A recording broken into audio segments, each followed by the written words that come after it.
Several major religions across the globe recount a similar story about angels or sons of God who take mortal brides. These unholy unions produce a creature known as the Nephilim. Stories of the Nephilim predate the first known writings of the Greek gods by nearly 1,500 years. Many experts believe that the tales found in Greek mythology are actually just exaggerations of the real-life Nephilim. So much history pointing to the reality of this event. What if the Nephilim really existed? Our modern knowledge of DNA tells us that it is possible to pass down a fraction of that angelic DNA to their offspring, and that it is possible for people today to be walking around with this hybrid DNA. So, what if something happened to awaken that dormant trait? Unlike other dormant traits that may give you red hair and blue eyes, this trait, if awoken, may give you the power to lift buildings, or teleport, or even control things with your mind. In hybrids, the sons of gods, that is exactly what happens. Seemingly out of nowhere, people begin developing godlike abilities. However, they vanish soon after they develop these powers. It takes a small band of intrepid heroes at very personal these events to unearth who is taking these people, why they are being taken, and where they are being kept. In Hybrids, the Sons of Gods Volume 1 Trash Day, we discover the answer to these 3 questions. We also have a special look at what happens just beyond the main arc of Trash Day in the expansion story Serafina Zero. This added content explores one of the rescued characters from Part 5 of Trash Day and gives us a deeper look into what it is like dealing with trauma from the inside. This volume also includes an exclusive 4-page post-credits scene that gives more depth to some of the characters and begins to establish a new order for our universe in the next arc. We have also included several pages of additional creator notes and art for fans of the Hybrid universe. Jump into the action today to support this special volume of Hybrids, the Sons of Gods, and find out what everyone is talking about.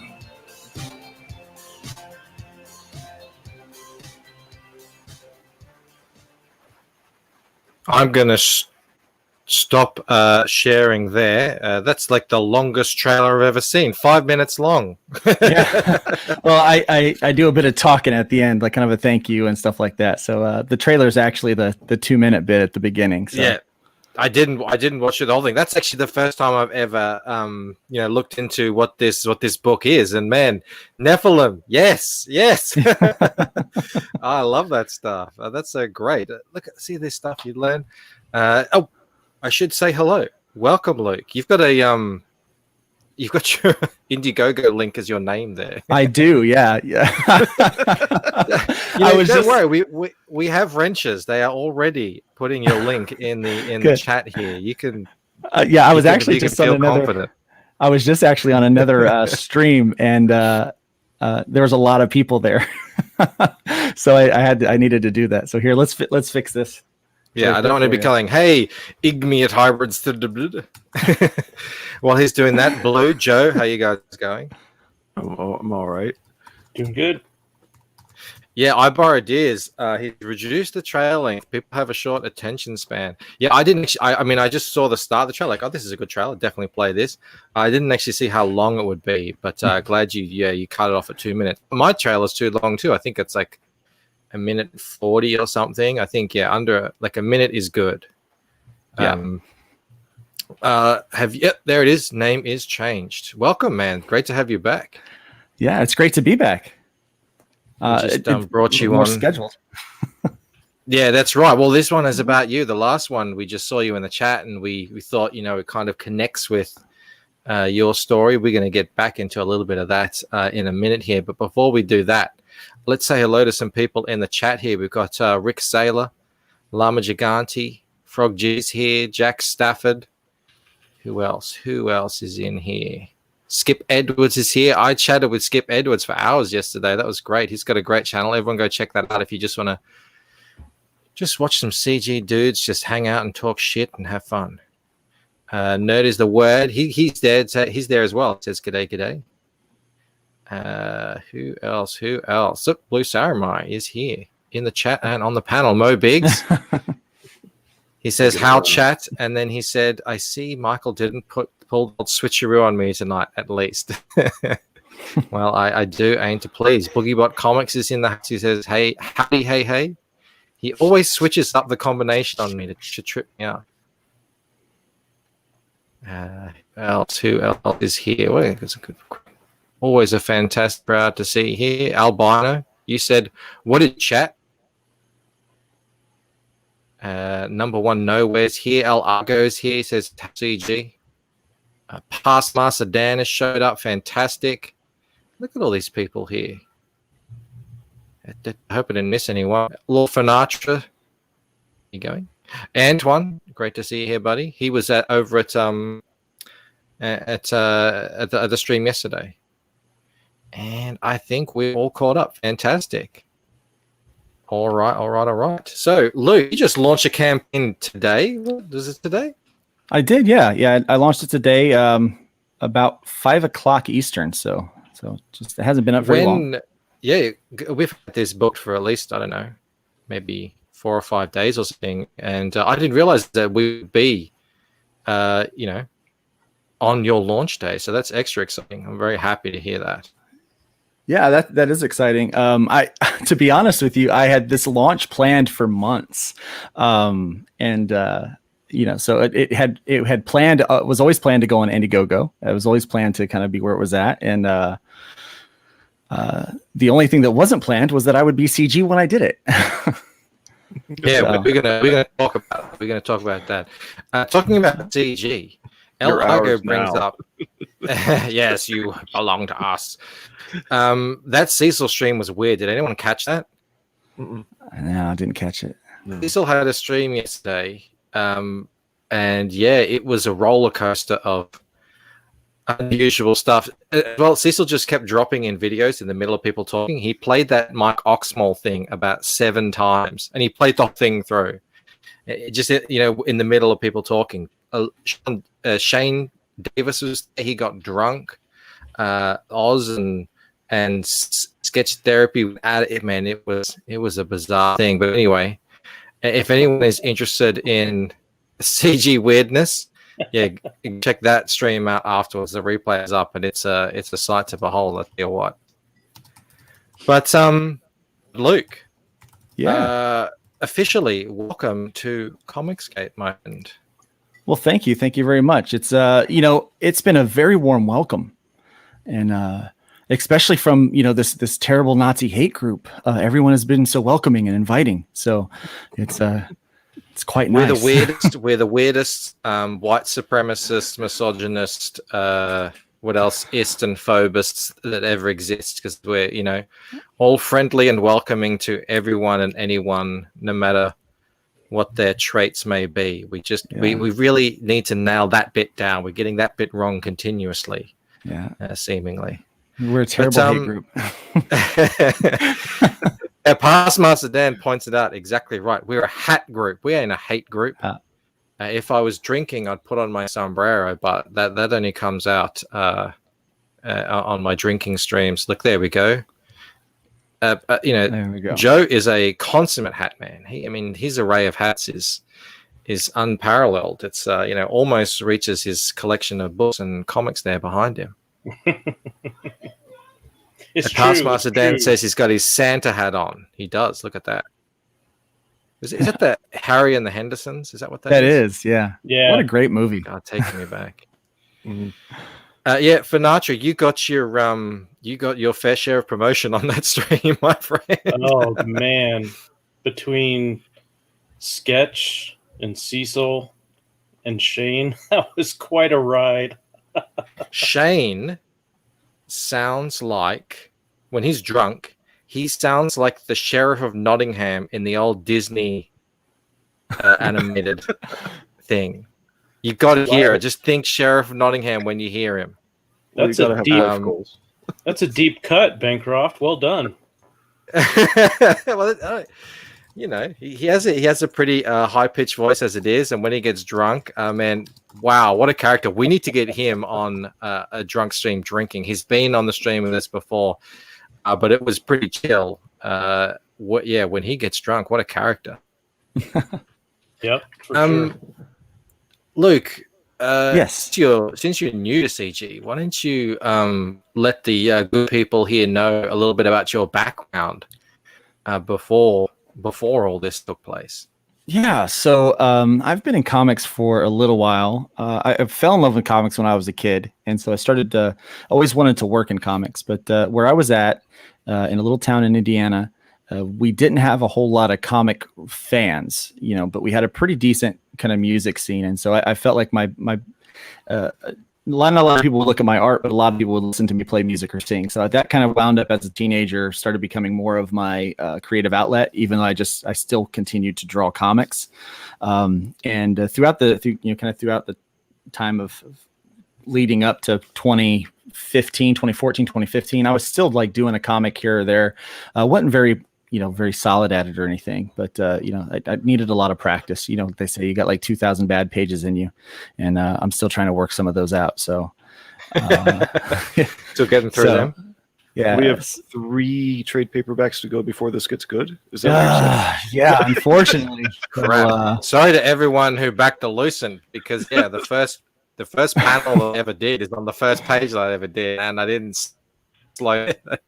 So holy crap! All right. Well, yeah, that's what I'm told. So I'm trying to work out some of those. But 2014, I moved down to Florida from Indiana, and I took for what a lot of people don't know is I'm actually a full-time pastor. I wasn't at the time. I came down to do music and youth at a church, and I first thing I did is I was trying to find a band, and there was no bands to play because the music scene here was terrible. So I started sketching again and drawing again. And on November 4th of 2014, I got the bad news that a friend of mine's brother who had gone into the comics industry kind of out of our group. And I was really just sufficed to go ahead and kind of let him like live vicariously through his career. A guy by the name of Jeremy Dale, who did an amazing work on the G.I. Joe run on IDW. And he had Skyward, a book that, I don't know if anyone's heard of it or not, but I was a big fan of him. But he got sick at a con, and it got worse, and he passed away in November of 2014. And man, that shook me because he was only a couple years older than I was, and I'm thinking, man, this is not,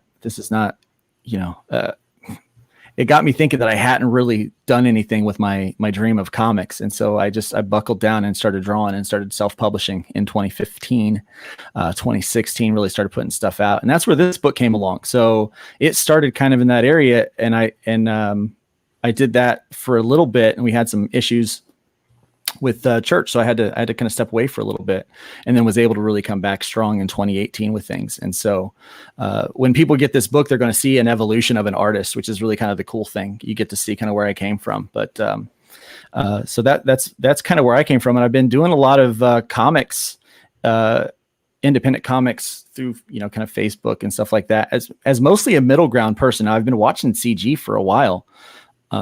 Kind of from the outskirts, and I've worked with a lot of CG people, and it just kind of came to the point a couple weeks ago. A couple weeks ago, where I was like, I really think I'm going to make the step, but I don't know how to do it, because if I just come out CG without like having like any kind of, guidance, I'm probably going to have a bad time, because I know how quickly people turn on you when you take that CG title. So I had been made friends with a guy named Anthony Figueroa, which hopefully you guys know who he is. He's a great creator, and he kind of talked to me about it, and he was really kind of the deciding factor to bring me into the Comicsgate community. And so that's what it was. And so I've ran a company. I just recently started a company called Terraform Comics, where we're trying to focus on developing high quality comics from kind of emerging talents. And so that's kind of our focus there.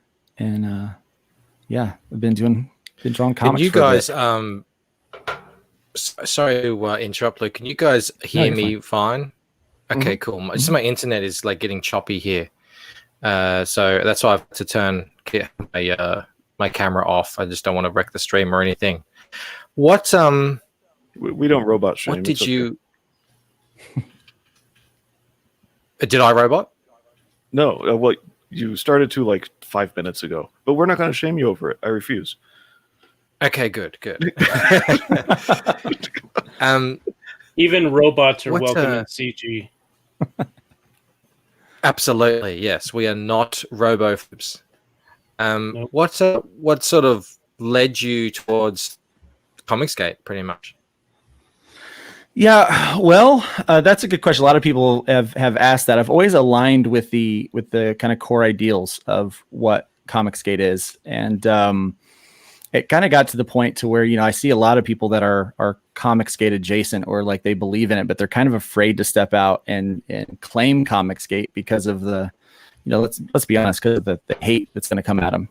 Because the real hate is not from us, but from somebody else. And I just wanted to like officially align. I'd hate the idea of just saying, hey, I'm kind of adjacent to this. I want to be in that community. I want the benefits of the community without taking on the name of the community. And I want to be a part of the fight, with people, and, to stand up and say, hey, there's something good here. And so my thinking is I've got this pretty strong reputation already as, kind of an inclusive, nice person. And I wanted to really flip the narrative for people to say, look, I actually identify with this group that you think is a hate group, that whatever I am is really what they are. And so it's not like I'm changing ideals. I'm the same person that I've always been. You just have you've been misinformed. You've been gaslit about what Comicsgate really is. And so the first thing was I wanted to kind of change that narrative. And the other thing that I wanted to do was kind of encourage people that might be on the fence about saying, hey, I'm Comicsgate or a Comicsgate supporter. I want to give them the encouragement to say, look, what you'll gain from this community, the camaraderie, the support, the all of those things that you'll get from this network and this community is far more. You'll gain far more than what you'll lose by saying you're Comicsgate. So that's kind of the point of deciding to do that. I mean, I know that I was eventually going to come out Comicsgate as it was, and being new with this new company, I didn't want to wait until we got a year or two down the road and to make that announcement. It's like, hey, we're a few months into this. I'm going to go and make this announcement. This is who I am, and this is what I believe in. This is what I stand for. And good comics, good quality. That's why I'm here, man. Have you actually spoken to people who say, I believe, I agree with the whole idea of it, and I like this stuff, and I know the people are good people, but I'm just not going to come out in support of it. Yeah. I went, yeah, right. Because the only people I've talked to, I've known to a bunch, have been saying, I just don't want to get involved. I don't want to be in a group. I don't want to put myself in a label or anything like that. So I haven't actually spoken to anyone who says, yeah, I would be really down, but I just don't want to deal with any fuck that I might get from that. Yeah, I've actually had over the course of the last few days had a conversation with 2 or 3 creators that have kind of been in that boat, and kind of some of the position that they're in the community and in the industry. They can't, they might lose a job or something. They'll lose the platform that they have because of it. And it actually there are a couple of them that they just don't want to take a label. But I've spoken with too many. Too many that I care to admit that they really agree with it, but they just the heat they're going to get. Have you received heat? Oh yes. I have. Yeah. Well, not just me. So here's the problem. So I'm prepared for the heat. So I've been in ministry for a long time. For probably 15 years, I've been doing ministry, and so I'm used to getting flack from people. Because sometimes you do things they don't like, and you just got to go with it. You can't make everybody happy. But so when I stepped out as CG, I kind of knew that was going to happen, and so I had a conversation with my editor, who is really left leaning, and he's a super great guy. And we had decided that he was going to continue working on the 6th issue of Hybrids, as planned. And then we were just going to see what happened if he got any heat from it. And like a day later, he gets back to me. He's like, man, I'm getting a lot of, I got a lot of heat from this. I'm just going to have to step away. Yeah, he got a whole lot of pushback. And then I'm partners with some people that are kind of neutral, and a good friend of mine, Varian Grant, who owns the Indie Volt network. And they got a platform for CG and SJW. Everybody is allowed there. That's actually where I met Anthony Figueroa. And so I'm CG because of that group. And I met him on a stream, and we hit it off. And people have been going after him because he won't denounce CG or something like that. And it's because, they're connected to me, and they won't say like, hey, Luke's a bad guy. The problem is they can't really come after the pastor, that nobody wants to do that. But it's easier to go after everybody else around me. And so I'm seeing that happen. I've got a few people that, I've been kind of unfriended and blocked and things like that. And I'm seeing kind of some different issues coming up with people. And most recently today, some rando just pops on where I was promoting a stream, and he, says, hey, come by and show us why you're a bigot and a sexist and a homophobe. And I'm like, this is hilarious. Like, this guy doesn't even know me. And it was pretty cool because EVS popped in and made a comment about it, so I was like, hey, this is pretty neat, and just to watch the whole community just flock around that guy's comment. And I was like, see, that never happens in the middle or on the left. And because I've worked with a lot of these people. And part of the deciding factor was, sitting down at a table with people who claim to be SJWs and hearing them, just how they badmouth each other all the time. When someone's away from the table, like they just rip into them. And I'm like, man, that's just ugly. Like, can't we just get back to like making comics and having fun and enjoying ourselves? And, it's comics, for crying out loud. Let's have a good time. Yeah, we can here in this corner of the internet.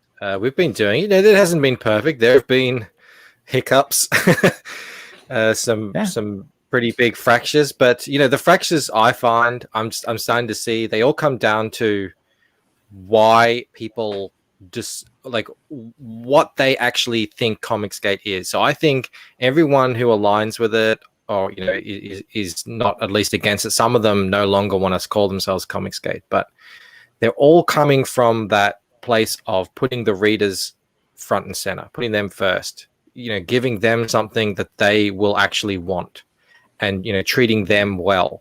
And it seems like different people had different ideas about what that meant. So some of them interpreted that to mean we have to make the best possible books only. Art, story, everything has to be absolutely impeccable, and we have to shun people whose art isn't up to scratch, and we have to shun people whose writing isn't quite there yet. And then other people were like, no, that's not my approach. I think, we need to do something else. We need to, fight the SJWs. Or some people said, no, they're making left-wing comics. We need to make right-wing comics. And, everyone sort of went off into their own little groups. But, I think at the core of everything, it's putting the readers first and respecting them by, even if our stories aren't always the best, the intent is there, the hope is there that we're going to be serving the readers and giving them what they want. And we're going to be tricking them into buying what we're selling as entertainment, when in reality it's propaganda and mouthpieces and pamphlets and activism and stuff like that. Yeah, that's when I say join the fight, that's exactly what I mean. Join the fight for the fan, for the readers. These guys, I might be making this comic book if they didn't buy it, because I'm a tenacious individual and I'm stubborn and I like doing things. So I might still be doing it. But to be quite honest, the support that I've gotten over the years from the hundreds of people that have gotten in my corner with it have just been. They make it to where I can continue to keep doing it. And not only that, I've been able to help support my family a little bit with it. And I'm grateful for that. If they want something, I'm going to give it to them. They're part of the Hybrids family, at this point. So. Excellent. Yeah. And who would want to be part of you go there on Twitter and you're exactly right. They are hateful. They have real, genuine anger issues. They do have hate in their heart, And on top of that, on top of all of that, unless you are of the exact right group identity, saying the exact right intersectional things, and you're known for that, and you've got a good sob story, you're not even going to be making any decent money anyway by, bending down for the mob.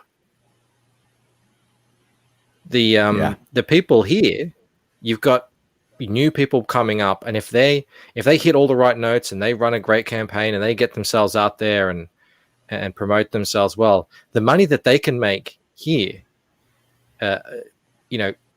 selling to CG readers, it's night and day to what they're making over there. Yeah.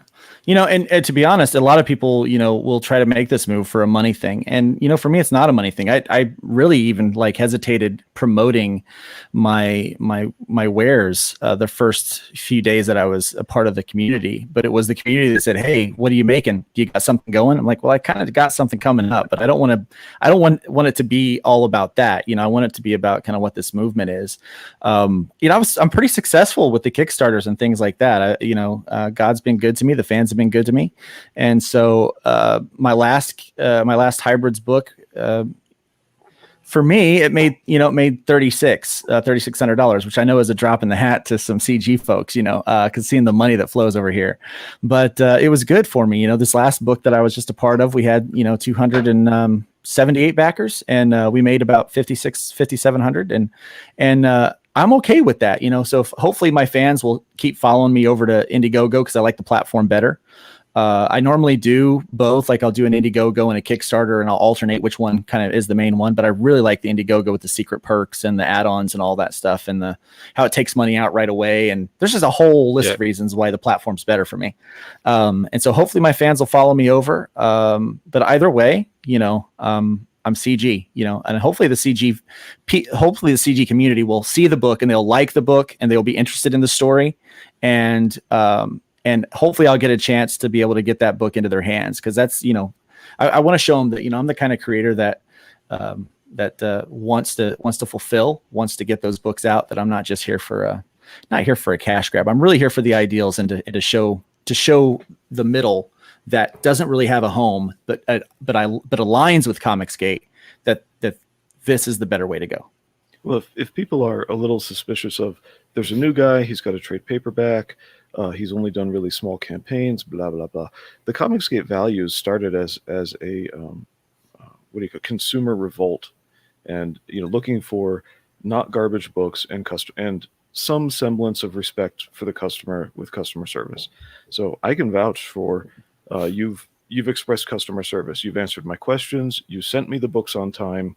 When I teased you about being a Florida man, you said, "But I sent you everything." And I said, "Too bad you're still from Florida." And so, and I know you were pleading for mercy at that point, but no, you're in Florida. So Luke has been a good guy in terms of fulfilling the books. He's got tons of little doodads that, if pins are for you, great. He's got them. And no, he wants to do well for his customers. It's, to me, it's consistent with just serve your neighbor type stuff. Yeah. And as far as we know, he's never attempted to rob anyone using an alligator as a weapon. So I've got no complaints. As far as we know, that really happened. I've seen the clip. Yeah. When you're out in public, do you keep an alligator's distance away from other people for prevention of the spread of the virus? Because I hear that's how they measure it. Yeah. Am I allowed to dox myself? I'm in Duval County, which is pretty large. You won't be able to find me without a GPS. But no, we don't keep any distance here. It's crazy. All right, so we've heard a little bit from the man himself. I've liked what I've heard so far, but let's take a look at the actual book, Hybrids, the Son of Gods. Man, like I said, I hadn't looked into this yet. I've seen your art, looks great, but yeah, I love the whole Nephilim stuff. What you were saying in that trailer, really, I just totally down with all that stuff, and I know a lot of other people are as well.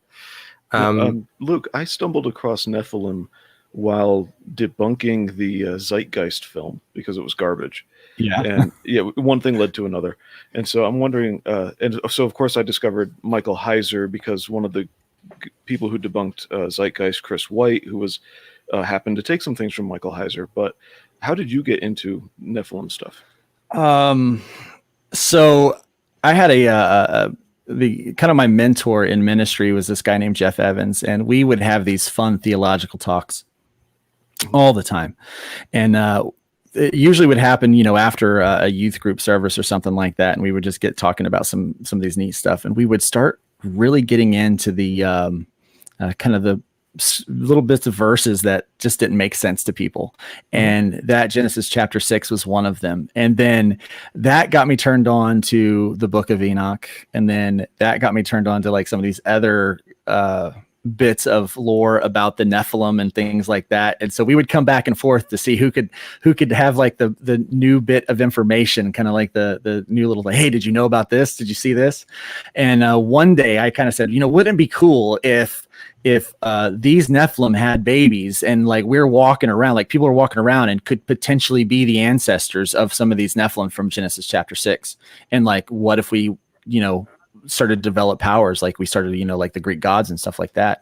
And he goes, man, that would make a really cool superhero book, wouldn't it? And I go, yeah, it would. And he knew I was into comics. And so he encouraged me to actually start writing the book. And so that's what got me into it, man. I just, and then, I started following all the podcasts, finding all the YouTube videos, going to the library, finding those books, and just really got kind of consumed with it. Cool. Well, for anyone who isn't, into this stuff, like apparently we all are, quickly explain who were the Nephilim? The Nephilim were so basically what it says in Genesis chapter 6 that the sons of God, or angels, came down to earth. And if you read the book of Enoch, what it's actually talking about, those angels were a group called the Watchers, and they were intended to come and protect mankind. But one of them actually enticed them to, hey, look at these ladies. They're looking pretty good, huh? Yeah. You know what I'm saying. And they're like, hey, how you doing? And so one thing led to another. My wings. Yeah.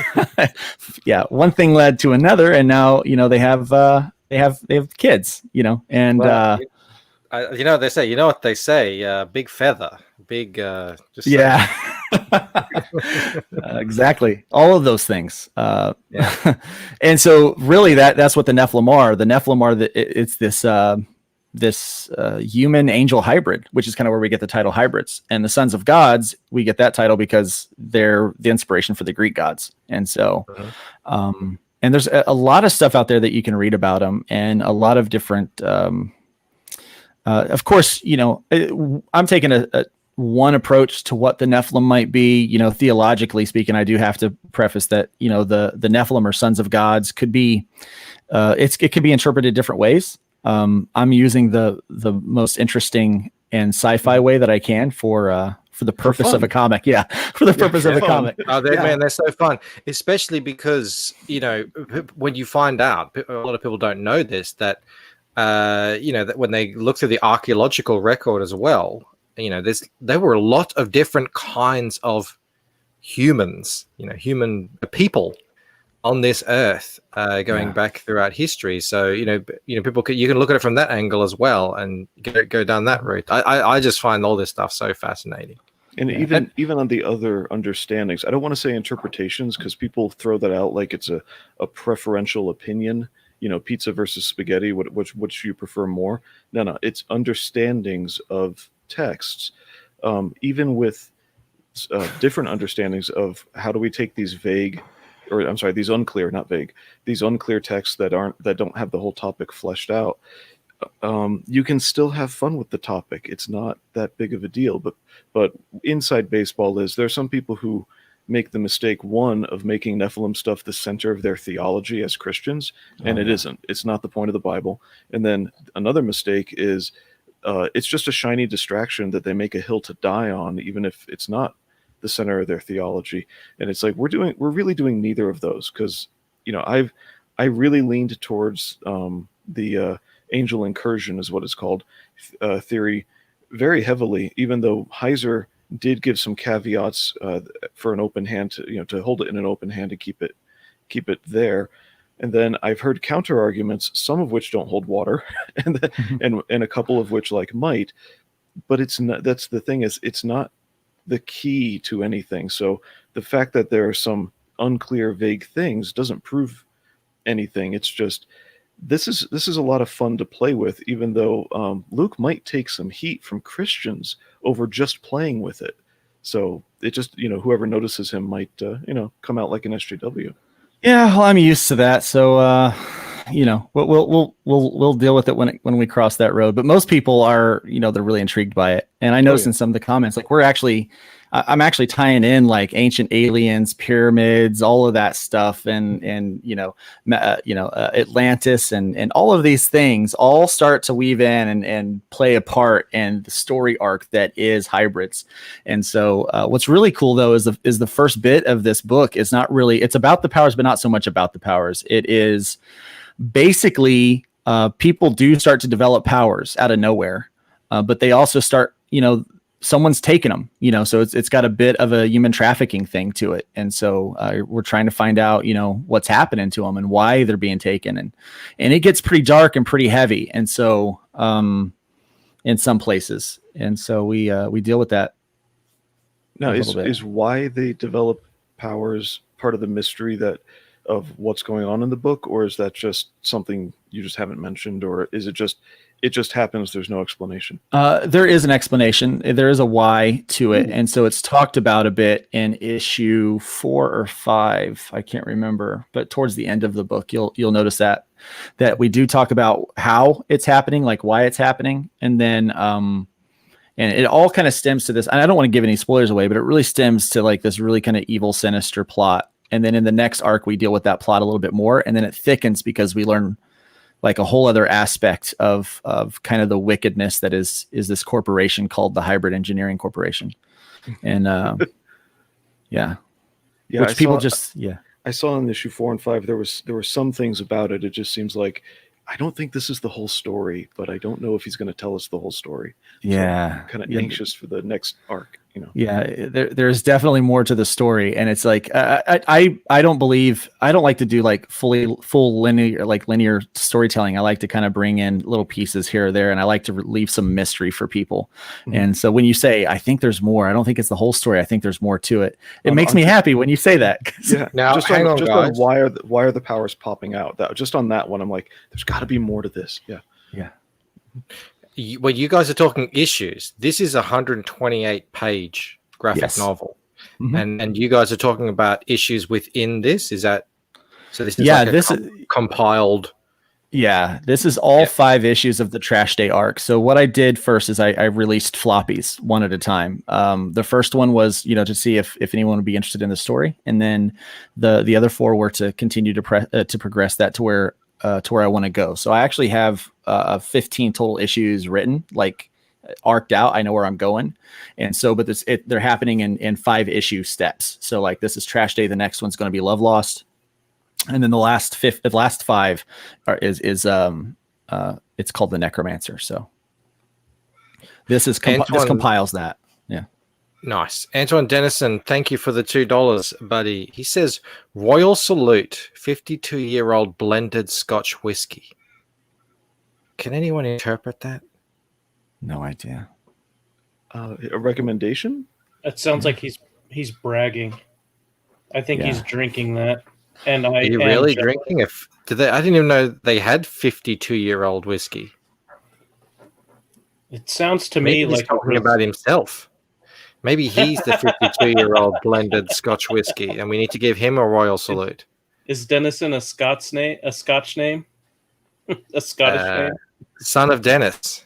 I don't know. But thank you anyway, Antoine. Yeah. Antoine, please follow up. You don't have to super chat it. I'll keep an eye out in the chat. Let us know what you're exactly what you're talking about. I am very intrigued. He's sending out. He could be sending out like mysteries and stuff that we have to interpret. He is clever like that. Yeah, Parson. Could be a puzzle. Big book. He said that. Remember, we are funding your whiskey budget, Mike. Oh.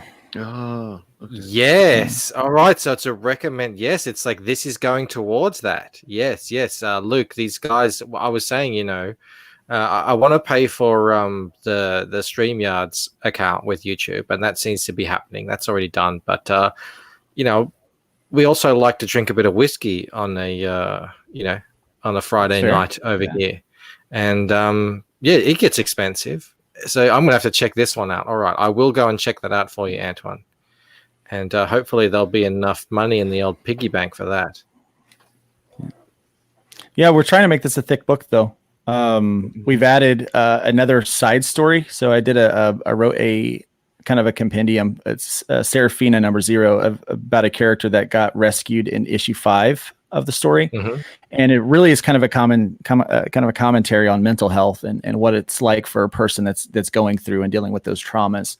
And so it's kind of story within a story, talking about something that's near and dear to my heart. And so we doing that, and then I've got 4 pages of exclusive story that is kind of like a Marvel post-credit scene that we got in this book, and then there's some commentary stuff. But what's really cool, and hopefully we get there. I've never asked for this much money before, but so my funding goal is 5,000. But if we can get to 8,000, I'm adding 12 more pages, and so I have a bunch of creative teams that's providing 2-page kind of mini stories for the back of the book. And some of them are like, one of them is from a first-time writer, like comic writer, but does horror amazing. So she's got this like nightmare scene that she has written, and I can't wait for people to read it. And then there's some that's humorous and funny and things like that. So we're packing it full of content. So it's definitely worth the price, I think. I always want to give people value for what they do, because I appreciate their support so much. So Nice. That just goes back to what we were talking about earlier,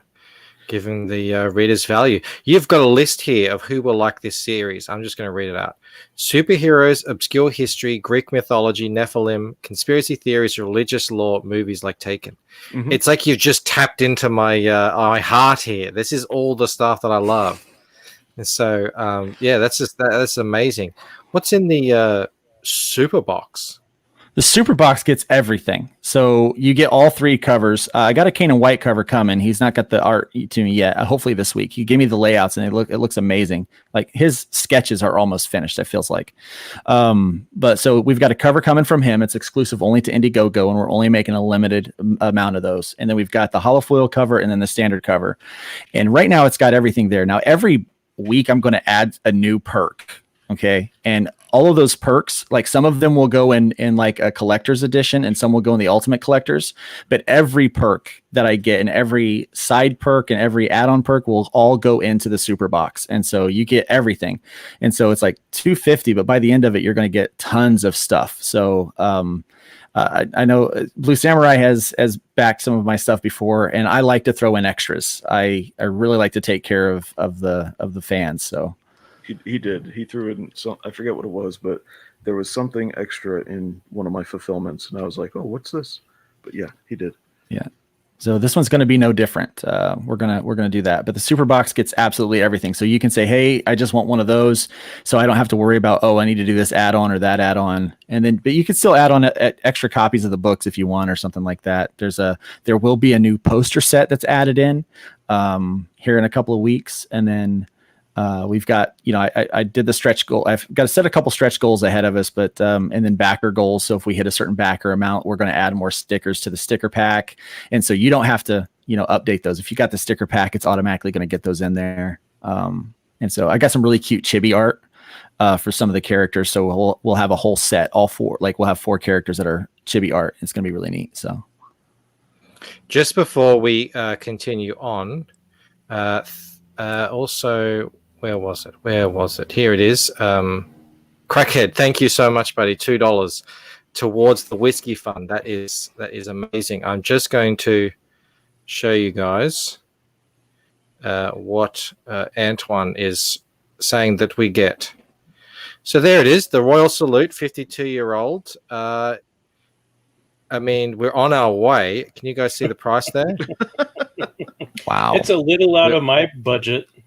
I think that's a penny at a time. A penny at a time. I mean, we're nearly there. We'll be able to drink it in about 10 years, maybe.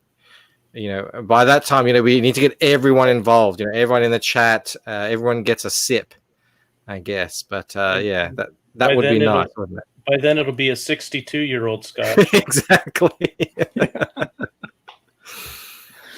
Might have to set our ambitions a little lower than that. But Luke, I heard you in another interview talk about growing up doing comic book art back in Indiana when nobody really did comic books or drew like that. Could you retell that? It's a funny story the way you tell it. You fell in love with comics. You started drawing, and what happened? Yeah, so I started drawing, and I would do. My earliest memory of doing this was I was encouraged by a few people. You need to work for Marvel, and so I tried to draw up some pictures, and I was really ambitious, and I sent these big 11x17s, and they said don't send originals, but I had no idea how to make copies yet. I didn't know what I was doing. I was 14 years old. And so I sent those and all that kind of and they actually sent them back with some encouragement. And so I continued to try to draw comics. I remember one of my first ones was I took some copier paper and used pastels because I didn't know what I was doing. And it was called F-Dome, Future Defenders of Modern Earth. And the characters were all very lame and it was very stupid. But man, I loved that book. And I took it to school and I showed it off and I was showing everybody this book, and I would draw these characters and I made up these really neat characters. Me and my friend Hilton would draw all these characters and no one would look at them. Like they were like, oh, that's nice, and they didn't care. Like I was telling these like massive stories and no one cared. No one would even look at it. So I picked up a guitar and I learned a couple of chords and they're like, oh, that's great. It's amazing. And everyone's focusing on that. So I was like, well, I guess I can, do music a little bit, but I was about to say, welcome to indie comics. You do all this work and make all this art. No one cares. And I was like a closeted comic fan. I mean, no one cared. And so it's actually to the point when I met my wife, she knew that I was a musician. She met me while I was playing on stage. And so when we got married, I hid my comic addiction from her for the first couple of months because, till death do us part. And so one day one day she's moved in already, so I bring in a couple of big long boxes and go put them in the attic. And she goes, what was that? And I go, it's my comic book collection. She goes, your what collection? I was like, my comic book collection. She goes, what? Well, you didn't ever told me about the comic book thing. I was like, till death do us part, baby. Well, what I had in mind was also starting a little in time before that. So if you don't mind me speaking for you. Go for it. Yeah. He was on an interview with this guy who is in New Jersey, and it was an interview for Michael Oden, and Luke did the lettering for that book, and that's where he started. Luke was talking about growing up, seeing some comic book heroes, starting to think this is cool, and then wanting to draw like that, and learning to draw, and so he's going through puberty, drawing these large, muscly men, and people are looking over his shoulders, going, so Luke, is there something you want to talk about? Oh yes. Oh yeah, that one's great. So I was starting to learn how to draw these characters, and comics were one thing, but I wanted to get really very realistic in the anatomy, and get it right. And so as you can see, I can draw big, strong guys really well because I would go to the store and I would buy up every Muscle Man magazine that I could, so that I could go through and learn how to draw this muscular anatomy. But it worried my dad. He's like, is there something we need to talk about? He goes, I'm not going to be mad or anything. I'm like, what are you talking about? He goes, well, I see that you get a lot of these magazines, and there's a lot of guys in little shorts and, I'm like, oh yeah, no. Trust me. I like ladies. I'm just trying to figure out how to draw superheroes better by looking at real people. So, so that relieved him quite a bit. And so I swear that I just buy them for the articles. Exactly. Yeah, exactly. So, Luke, Arnold Schwarzenegger's father had that same discussion with him. So you're in good company. Yeah. And I'm sorry, Blue Samurai. I did not. I tell so many stories. It's like, which one are you talking about? Yeah, I've got so many. I didn't know how to hint at it without spoiling it, but that does lead to another question, though. So this is Vestry. Okay, this is a different book, and it's drawn by this guy. Yeah. if you notice any similarities there. So they talk about the hero being a what do you call idealized, person, that kind of thing. Yeah. So we gotta wonder if the artist of Vestry here is obviously doing an idealized thing going on. Could be. Yeah. And then so we've got this guy who has your same beard color. So, is this a little bit of a self-insert into the? Well, I got to be honest with you. People say that all the time now. I did not have the beard and the hair when I first drew him. It's kind of one of those things like, spouses start to look alike, or you start to look like your pet or whatever. It's one of those scenarios. I've been drawing for so long. Yeah. Like, just give me that haircut, And obviously we're just giving you a hard time. It's okay. It's okay. I wish I looked like that. I mean, that was, But are you familiar with? If you are going to try and get bigger, watch out for this. Ready? Always be careful in the gym. Yeah, I saw a girl do that on Twitter as well. Oh yeah, right in the face. Familiar with Xenotype, Luke? Yeah. It's a book by a guy. Xenotype. It's CG manga. And the guy who draws it is like this young, 20-year-old phenom. And yeah, he, so he would have reference of muscly characters. He got completely ripped. Just like he's this Greek, someone calls him, the Greek Adonis. And yeah, that's what he does now. So he can just, anytime he wants, go into the mirror and just like, pose and see what it all looks like. I didn't take it that serious. So yeah, you're looking at pages right now from the first one. There was issue 2, issue 3. That's issue 3, and then some pages from issue 4. You can see how my art progressed along there, and so it's still one of my favorite pieces. I actually sold the original for that. So it's funny. I work digital, and I met an artist I can't even remember his name, but he was an artist for DC. He had some really nice stuff in his portfolio, and I noticed they all had 1 of 1 with an initial on it. And I was like, what's that all about? He goes, well, I'm a digital artist, and so I don't have originals. So what I do is I print them off and I do a 1 of 1 and initial it, so that I sell that as my original. I never do another one. And so I started doing that and started selling original work and stuff. And so I was at a comic book signing, and a guy saw that piece and he just fell in love with the inks, and he's like, I want that. And I'm like, okay, well, you can buy that. Oh, that's another way of doing it. I think of doing that. I'm actually printing out, a very light version, and then I'm going over it in actual ink. Oh, that's cool. So it is actually hand drawn by me. That's because I'm on the exact same boat. I'm all digital as well. Just here you go. Does this interest you right here? Oh, there you go. Hey, hang on. Oh. No, Lord that's the help. Greek. So that that's was the Greek guy. Odie. That is not my. Yeah, there we go. So he's like, yeah, I got to draw my comic, so I got to do this to myself. Yeah, he drinks a glass of olive oil a day for that physique. Yeah, I'm sure that's the only reason he did that, not because the ladies like it. I mean, really, you got to have something going for you when you're a comic book artist. They're like, what do you do? Draw comic books. What else do you do? Like, be a musician. Yeah. I can play a mean guitar. The music. Yeah, and you're looking at issue 5 now. Like, issue 5 is where I really started to get, was the latest book I've done. I really started to dig into the style that I found for myself. Well, how many pages are each issue? Well, the first 4 issues were 20 pages of story, and the issue 5 was 24 pages of story. So. Speaking of issue 5, and I'm sort of finished giving you a hard time, and because you are kind of a stranger, and I'm making all sorts of fun of you, but that's fine. If issue 5 you did a special black and white or grayscale print of it, which is great, by the way. I like how it turned out, and I was wondering, just for the sake of the audience, do you have any of those left over?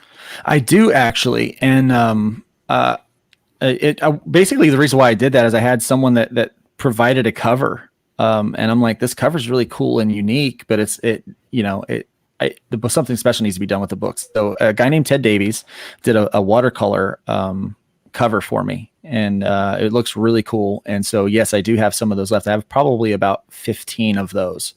And so, I can put those up, or if someone's interested in seeing what those are, I can hook them up with it. I hadn't put them as an add-on yet, so maybe I'll do that since there's only 15 of them. But And have you closed the previous campaigns? of this one, I have not closed it. It's still open. I need to do a little editing on it. I haven't had any visits on it for a while. So, Okay. Again, I'm still kind of new to this Indiegogo thing. So this is me trying to. My idea was I was going to try to find an audience with Indiegogo because I like the platform more, but I had so many more people that were over on Kickstarter, and so with the pandemic, I wasn't going to run the 1 through 5 arc on Indiegogo because people were saying it's not going to, pandemic and all that kind of stuff. So I wasn't going to put that on people, but it did so well. And then people were asking. So I went ahead and I ran just a couple of weeks on Indiegogo. And I'm like, man, I like this platform just so much better. Yeah, there's a lot more options. I heard actually that Kickstarter was either doing or considering lowering their fees to. They have lowered their fees, and they are also trying to add add-on perks. And so a few of us are beta testing that. So, okay. I mean, that's just what happens. You remember when it was called crowdfunding was called Kickstarter? You're going to do a Kickstarter. It had that much of a monopoly. But when competition sites pop up and do well and add in all these really cool things, then I guess that forces them to pull their finger out and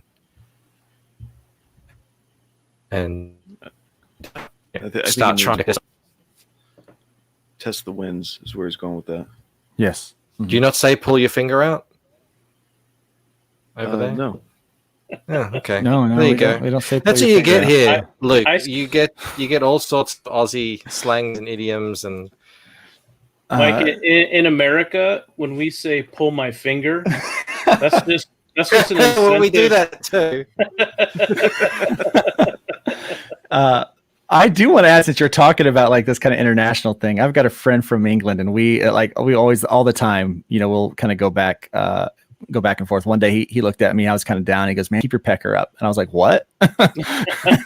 And I was like, he's like, keep your pecker up. And I'm like, "Oh, you mean keep your chin up?" Okay. Yeah. That's pecker means something different here, man. But so does pecker mean chin over there? Is that his chin? Yeah. Your nose. And you're okay. Like a, like a bird, like a pecker. Okay. Yeah. Like a bird. Keep your pecker up. Yeah. And we love international. Speaking of international, right now, our U.S. Postal Service, we're having some issues with pricing and stuff like that. And so I was really trying to keep international shipping down, but I can't. So here's what I'm doing instead. Everybody who backs international, and it's an international package, they're going to get special things added in that only they're going to get. And I'm coming up with some really cool and unique things that won't like bump the weight of the packages up too much to where it won't still be, so that it won't still kind of fall under that category for me. But it's going to be worth the value. So you're going to get, all the international backers are going to get special stuff from me. So hopefully. There you go. I've never heard anyone do that before. That's what I like about like crowdfunding. People can just try new ideas all the time. It seems like every fifth or so person who comes to talk about their book on their show is doing something new that I hadn't actually heard of before. That sounds intriguing. Just make sure you advertise that somewhere. There's other people know. Yeah, I'm going to be talking about it on Twitter quite a bit, and then I'm going to be popping it in updates and stuff like that. So I will just say this. Make a banner. Make a banner that says it. Don't just like make text or something that says it somewhere, because people I just found that they're really visual. That their eye draws directly to that. And put it up as like a banner or a GIF or whatever somewhere in your campaign. Good advice. I'll do that. We should refresh, because I think at least one person said they've backed it, and let's have a look at that. Hey, look, you said you're going to be putting up new little add-ons and whatnot, like once a week. Will they be lasting through the end of the? Wow, 3. You got 3. Yeah, awesome, fantastic. Sweet. Will those new add-ons be lasting through the end of the campaign, or do they disappear after a week? Or what's your plan? Most of them will stick. We'll stick with it, and so it's like basically what those add-ons will do. So One of them will be a new trading card. One of them will be a new poster set. One of them will be you can actually get all 5 floppies along with the trade, but with a special connected cover. So the guy that did the art for the holofoil cover, he just did a connected cover set a scene for me. So it's all 5 issues, and they make one giant panoramic picture. And so as soon as those are done, awesome idea. Yeah, and so those are going to be those will be available for a add-on perk as well. So, and again, if you get the super box, you get all of that stuff. You get all of it. Yeah. Oh, and more covers I need to collect. Okay. They're so good. Have you guys ever seen anything like that? I've never actually seen something like that, where all the covers join up together. That sounds dope. I have, but not since the 90s. Well, that's a good point, because this book is really reminiscent of 90s superhero books. Like, if you liked comics in the 90s, you will probably really like this. So I'm thinking of the covers, and then also trading cards. I saw both in the 90s, and I haven't seen it done with covers like that since then.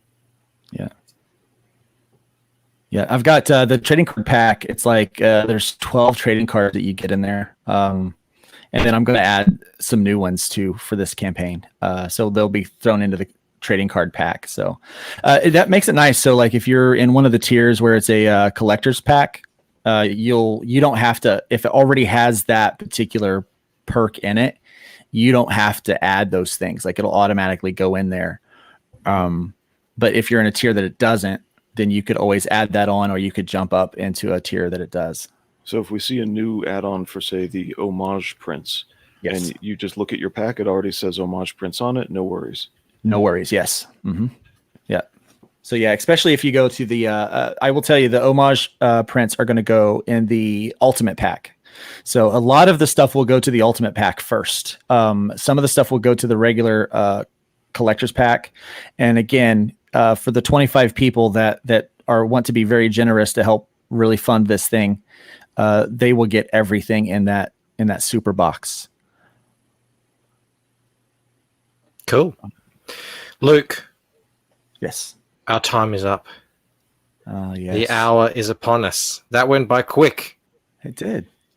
It did. Man, it sounds fantastic, and I'm so happy that you have seen the light and joined us over here on the fun side, where you can just relax here, man. You can let your hair down. You don't have to be walking on eggshells.